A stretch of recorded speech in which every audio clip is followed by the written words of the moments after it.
madaxweynaha dowladda federaalka Soomaaliya mudane Maxamed Cabdullaahi Farmaajo iyo gudoomiyaha golaha shacabka ee baarlamaanka federaalka Soomaaliya mudane Maxamed Sheekh Cismaan Jawaari oo maanta shir jaraa'id si wadajir ugu qabtay xarunta madaxtooyada ee Villa Soomaaliya ayaa waxa uu gudoomiye Jawaari sheegay in maalinta beritaa uu hortagi doono xildhibaanada baarlamaanka Soomaaliya isla markaana uu hortooda xilka ku wareejin doono.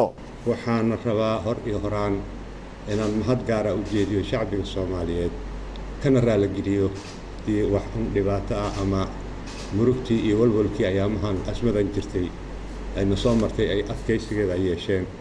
waxaan ka codsanayaa in arintaasi waxaan ku wargelinayaa in arintaasi ay dhamaatay. waxaana ka codsanaa haddii wax oo murug iyo walwal iyo ay ka soo gaartay inay ka raali ahaadaan, taasoo hadda alxamdulilah waan isla meel dhignay oo ay dhamaatay. waxaan aad u tixgeliyey talooyinkii badnaa oo dadkii oo quraanka akhrinayay intii duceynaysay kulligood waa mahadsan yihiin, iyo talooyinkii badnaa iga soo gaarayay muddadii azmada ay socotay.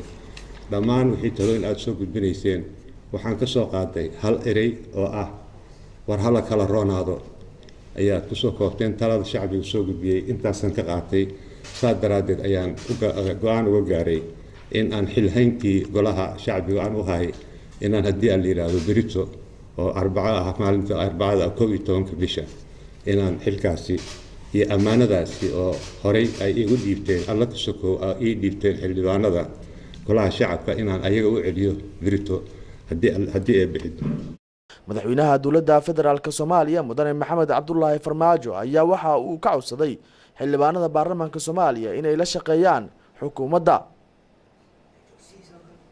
soo jeediyo waxaan u mahad celinayaa mudane Maxamed Sheekh Cismaan Jawaari oo runtii dalka u soo shaqeeyay in ka badan muddo 50 sano ah, xilal kala duwan u soo qabtay. mudane Jawaari waa oday Soomaaliyeed, waa khabiir dhanka sharciga ah, in badanna dowladnimada Soomaaliyeed waqti aad u farbadan galiyay. go'aanka uu qaatay waa mid taariikhi ah, wax shuruud ku xiran ma laha.